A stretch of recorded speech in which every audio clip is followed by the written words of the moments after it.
அனைவருக்கும் வணக்கம். நாட்டு குதிரைகளை காப்போம் பாலசுப்ரமணியன் பேசுகிறேன்.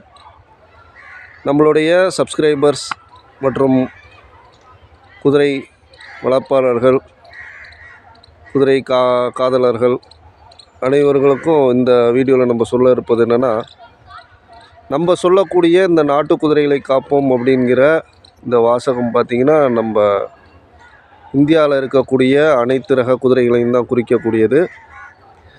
அதாவது இந்தியாவில் இருக்கக்கூடிய குதிரைகள் பார்த்திங்கன்னா, காட்டியவாடி, மார்வாரி, சிந்தி, ஸ்பிட்டி, ஜான்ஸ்காரி, இது மாதிரி ஒரு 10 வகையான குதிரைகள் இருக்குது. இதில் அளவில் 48 இன்ச்சு கீழே இருக்கிறது எல்லாத்தையும் மட்ட குதிரைகள் அப்படின்னு சொல்கிறாங்க. நம்ம அது வழக்கில் நாட்டு குதிரைகள் அப்படின்னு சொல்கிறோம். இந்த 48 இன்ச்சுக்கு மேலே இருக்கக்கூடிய குதிரைகளை பார்த்திங்கன்னா குதிரைகள் அப்படின்னு சொல்கிறாங்க. இதே கேரளாவில் இந்த 48 இன்ச்சு கீழே இருக்கிறது போனி அப்படிங்கிற வார்த்தையை பயன்படுத்துகிறாங்க. வடக்கில் பார்த்திங்கன்னா டட்டு அப்படிங்கிற வார்த்தையை யூஸ் பண்ணுறாங்க. வடக்கில் கோடா அப்படிங்கிறது பார்த்திங்கன்னா நம்ம சொல்லக்கூடிய 48 இன்ச்சு உயரத்துக்கு மேலே இருக்கக்கூடிய குதிரைகளை தான் கோடா அப்படின்னு சொல்கிறாங்க. இதை முதல்ல நம்ம நண்பர்கள் அனைவரும் தெரிஞ்சுக்கணும். ஏன்னா நிறைய கமெண்ட்ஸில் பார்த்திங்கன்னா அவங்க நாட்டு குதிரைகளை காப்போம்னு நாட்டு குதிரைகளே போடுறதில்ல அப்படின்னு நினைக்கிறாங்க. ஆக்சுவலாக பார்த்திங்கன்னா இந்தியாவில் நாட்டு குதிரைகள்னு தனிப்பட்ட ஒரு இனம் கிடையாது. இந்திய குதிரைகளை நம்ம நாட்டு குதிரைகள்னு நம்ம சொல்கிறோம். நம்ம வீடியோஸில் சொல்லக்கூடிய இந்த நாட்டு குதிரைகளை காப்போம் அப்படிங்கிறது பார்த்திங்கன்னா, வண்டியில் போகக்கூடிய மட்ட குதிரைகளை மட்டும் இல்லாமல், இல்லை பொதி சுமக்கக்கூடிய குட்டரக குதிரைகள் மட்டும் இல்லாமல், காட்டியவாடி குதிரைகள், மார்வாரி குதிரைகள் மற்றும் சிந்தி ரக குதிரைகள், ஸ்பிட்டி அப்படின்னு சொல்லக்கூடிய மலைப்பகுதியில் வாழக்கூடிய குதிரைகள், இவைகள் பார்த்திங்கன்னா மலைப்பகுதியில் ஸ்பிட்டிங்கிற குதிரையாக இருக்கட்டும், இந்த ஜான்ஸ்காரிங்கிற குதிரையாகட்டும், இதெல்லாம் பார்த்திங்கன்னா மலைப்பகுதியில் பொதி சுமக்கிறதுக்காக பயன்படுத்துகிறாங்க. பொதி குதிரைகள்னு சொல்கிறாங்க நம்ம பகுதியில். ஸோ இந்த மலை குதிரைகள், மட்ட குதிரைகள், வண்டி குதிரைகள், பந்தய குதிரைகள் இப்படிங்கிற வகையில் 48 இன்ச்சு கீழே இருக்கக்கூடிய குதிரைகளை நம்ம பேச்சு வழக்கில் நாட்டு குதிரைகள்னு சொல்கிறோம். இருந்தாலுமே பார்த்திங்கன்னா இந்தியாவில் இருக்கக்கூடிய அனைத்து குதிரைகளையும் நாட்டு குதிரைகள் தான் இங்கே நம்ம மென்ஷன் பண்ணுறோம். அதனால் நாட்டு குதிரைகளை காப்போம் அப்படின்னா நம்ம நாட்டில் இருக்கக்கூடிய அனைத்து குதிரைகளையும் தான் குறிப்பிடுவோம் அப்படிங்கிறத இந்த வீடியோ மூலயமா உங்கள் எல்லாத்துக்கும் தெரிவிச்சுக்கிறேன். இதன் மூலயமா உங்களுக்கு ஒரு தெளிவு பிறக்கட்டும். நாட்டு குதிரைகள்லாம் என்ன அப்படிங்கிறது நம்ம சொல்லக்கூடிய டெஃபினிஷன் இது தான். ரெண்டாவது விஷயம் பார்த்திங்கன்னா, நிறைய நபர்கள் விலை பதிவு போடுங்க. நம்ம இங்கே குதிரைகள் வாங்கி மற்றவர்களுக்கு கொடுக்கிறோம். நம்மளோட சொந்த குதிரை கிடையாது, நம்ம வியாபாரி கிடையாது. இதை பல முறை நம்ம சொல்லியாச்சு. விலை பொறுத்த வரைக்கும் நீங்கள் தனிப்பதிவில் எனக்கு கேளுங்க. இங்கே விற்கக்கூடிய வியாபாரிகள் என்ன விலை சொல்கிறாங்கங்கிறத நான் சொல்கிறேன்.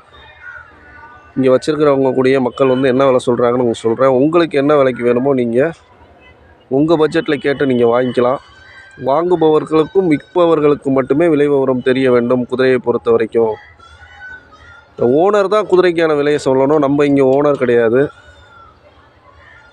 ரெண்டாவது விஷயம் பார்த்திங்கன்னா, நம்ம இப்போ இந்த குதிரையுடைய விலை மதிப்பு இவ்வளோன்னு போட்டுட்டோன்னா, நாளைக்கு அந்த குதிரை அங்கே சேரும் போது அவருக்கு எவ்வளோ செலவு இருக்கும். அவர் கொண்டு சேர்க்கும் போது அந்த குதிரைக்கு மேலே அவர் செலவு பண்ணியிருப்பார்.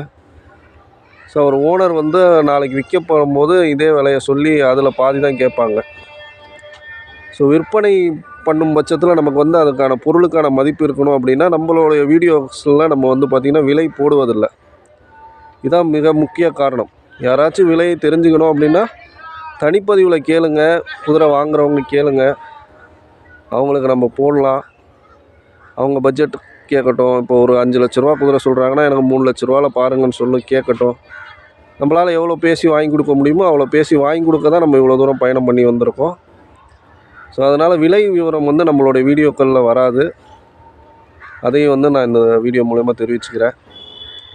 மூன்றாவது விஷயம், இந்த வீடியோ எதுக்கு அப்படின்னு பார்த்திங்கன்னா, இன்று நாளை மதியம் பார்த்திங்கன்னா இங்கேருந்து கிளம்ப இருக்கோம். அதுக்குள்ளாக பார்த்திங்கன்னா நம்ம பகுதியில் யாருக்கும் குதிரை தேவைன்னா இந்த வீடியோவுடைய டிஸ்கிரிப்ஷன்லேயும் இந்த வீடியோ பின்னாடி நம்ம ஒரு சில குதிரைகள், ஒரு 12 குதிரைகளுடைய கிளிப்ஸ் போடுறோம். தேவைப்படுறவங்க இந்த 12 குதிரையில் ஏதோ ஒரு குதிரை சூஸ் பண்ணிக்கலாம், இல்லை 2 குதிரை சூஸ் பண்ணிக்கலாம். 2, 3 குதிரைகள் சேர்ந்துச்சுன்னா நம்ம ஒரு 4 குதிரை வரைக்கும் ஒரு சின்ன ஆம்புலன்ஸில் போட்டு எடுத்துகிட்டு வந்துடலாம். 2 குதிரை பண்ணாலும் ஒரு ஆம்புலன்ஸில் எடுத்துகிட்டு வந்துடலாம். குதிரைகள் அதிகமாக ஆகும் பட்சத்தில் போக்குவரத்து செலவு கம்மியாகும். குதிரைகள் கம்மியாக இருக்கும் பட்சத்தில் போக்குவரத்து செலவு அதிகமாகும். ஸோ இதுதான். தேவையற்ற கமெண்ட்டுகளை வந்து அவாய்ட் பண்ணிக்கோங்க. நிறைய நண்பர்கள் வந்து ஊக்கப்படுத்துகிற மாதிரியான கமெண்ட்டுகள் கொடுக்குறீங்க. நம்ம எப்பொழுதுமே அந்த ஊக்கப்படுத்துகிற கமெண்ட்டுக்கு வந்து நன்றி தெரிவிச்சுக்கிறோம் அந்த நேரம் மூலயமா. தேவையில்லாத கமெண்ட்களை வந்து நம்ம கண்டுக்கிறதே கிடையாது. கண்ட்ரோல் ஆல்ட்ரு டெலீட்டு தான், அவ்வளோதான். ஸோ இது மாதிரி நம்ம நிறைய விஷயங்கள் செஞ்சிகிட்ருக்கோம். செய்யக்கூடியனால நம்ம சொல்ல முடியுது. செய்யாதவங்க கமெண்ட்டு தான் எழுதிக்கிட்டு இருக்கலாம். ஸோ அதனால் உங்களாலையும் கம்மி விலையில் குதிரைகள் கொடுக்க முடியும்னா கொடுங்க, நம்ம வேணான்னு சொல்லலை. இன்றைக்கி இருக்கக்கூடிய விலைவாசியில் எந்த ஒரு விலங்குமே பார்த்திங்கன்னா இன்றைக்கி வந்து ஒரு குதிரை ஒன்று மெயின்டைன் பண்ணோன்னா மினிமம் 300 வந்து அதுக்கான உணவு செலவாகிடுது. ஒரு மாதத்துக்கு பார்த்திங்கன்னா ஒரு சராசரியாக ஒரு குதிரைக்கு வந்து 9000. இது இல்லாமல் ஒருத்தருடைய உழைப்பு, ஒருத்தர் உழைப்புன்னு வச்சுக்கிட்டாங்க ஒரு மாதத்துக்கு குறைஞ்சது 10-15,000 ஆயிடுது. ஸோ ஒரு குதிரை ஒருத்தவங்க மெயின்டைன் பண்ணோன்னா குறைஞ்சது 25,000 மெயின்டைன் பண்ணால் தான் ஒரு மாதம் அவனுக்கு ஆகக்கூடிய செலவு. ஸோ அந்த குதிரை தரமாக இருக்கக்கூடிய குதிரைக்கு தரமான தொகை தான் இருக்கும். அதனால் கம்மி விலையில் நல்ல குதிரைகள் கிடைக்குமானா எங்கேயுமே கிடைக்காது. கம்மி விலையில் ஆகாத போகாத குதிரை தான் கிடைக்கும். நம்ம நல்ல குதிரைகளுக்கு நல்ல விலை கொடுத்து தான் வாங்க வேண்டியதாக இருக்கும். ஒரு முறை நல்ல குதிரையை நல்ல விலை கொடுத்து வாங்கிட்டோன்னா திரும்ப நம்ம குதிரை மாற்றணுங்கிற அவசியம் இல்லை. நம்ம கடைசி வரைக்கும் நம்ம கூட இருக்கக்கூடிய ஒரு நண்பனா தோழனா நம்மளுடைய அடையாளமாக இருக்கக்கூடிய நம்மளோட குதிரை. அதனால் நல்ல குதிரைகளை வாங்கி நல்லபடியாக பயன்படுத்துங்க. அதுக்கான உதவியை நாங்கள் செய்ய இருக்கோம். எங்களை வந்து தொடர்பு கொள்ளுங்க. வாங்கிட்டு நாங்கள் இப்படி வாங்கிட்டோம் அப்படி வாங்கிட்டோம் எங்களை மாற்றி கொடுங்கன்னு சொல்லி நிறைய நண்பர்கள் வந்து நமக்கு கேட்குறீங்க. அதனால் வாங்குறதுக்கு முன்னாடி நல்லா யோசித்து விசாரித்து பொறுமையாக இருந்து நல்ல குதிரைகளை வாங்க, நீண்ட நாள் வளங்க. அது மூலயமா ஒரு வருமானத்தை பண்ணுறதுக்கான ஆலோசனைகளை நம்ம வழங்கிக்கிட்டு இருக்கோம். குதிரைகளும் ஒரு வீண் செலவு இல்லை அப்படிங்கிறத நம்ம வந்து தெரிவிச்சுக்கிட்டு இருக்கோம். குதிரைகள்னாலையும் நாம் வந்து ஒரு நல்ல தொழிலதிபர் ஆக முடியும் அப்படிங்கிறதையும் நம்ம வந்து எடுத்துக்காட்டாக நிறைய பேர்த்துக்கு செட்டப் பண்ணி கொடுத்துட்ருக்கோம். ஸோ அது மாதிரியான ஒரு ஐடியா இருக்கிறவங்க நம்மளை தொடர்பு கொள்ளலாம். என்றைக்குமே வந்து தரமான குதிரைக்கு வந்து விலை பாதி விலையில் விற்காது. வாங்கின விலையோட 10 ரூபா எக்ஸ்ட்ரா தான் விற்கும். அதுக்கு நம்ம கேரண்டி கொடுக்கலாம். அந்த மாதிரி குதிரைகள் தான் நம்ம வாங்கி கொடுத்துட்ருக்கோம். இப்போ குதிரை வாங்கினேன், நான் வாங்கும்போது இவ்வளோ ரூபாய்க்கு வாங்கினேன், இவ்வளோ ரூபாய்க்கு கம்மியாக தான் விற்றேன் அப்படிங்கிற பிரச்சனையே நம்மள்ட்ட குதிரை வாங்குறவங்களுக்கு இருக்காது. இந்த மாதிரி கேரண்டியாக நல்ல பொருளை வாங்கி கொடுத்துட்ருக்கோம். நல்ல விலைக்கு விற்று கொடுத்துட்ருக்கோம். கரெக்டாக மெயின்டைன் பண்ணியிருந்தால் போதும் நம்மளை பொறுத்த வரைக்கும். ஸோ 10 ரூபா 20 ரூபா எக்ஸ்ட்ரா போகிறத பற்றி பார்க்க வேண்டாம். தரமான பொருட்களை தரமான நபர்கள்ட்டேருந்து வாங்குங்க. இன்றைக்கி நிறைய யூடியூப்பு, ஃபேஸ்புக்கு, இன்ஸ்டாகிராமில் நிறைய குதிரைகள் வந்து போடுறாங்க. நம்ம குதிரைகளையும் பாருங்கள். 4 பேர்கிட்ட விசாரித்து நல்ல குதிரையை வாங்கி பயன்படுத்துங்க. யாரும் ஒருத்தர் நட்டப்பட்டாங்கங்கிற விஷயம் வரக்கூடாது.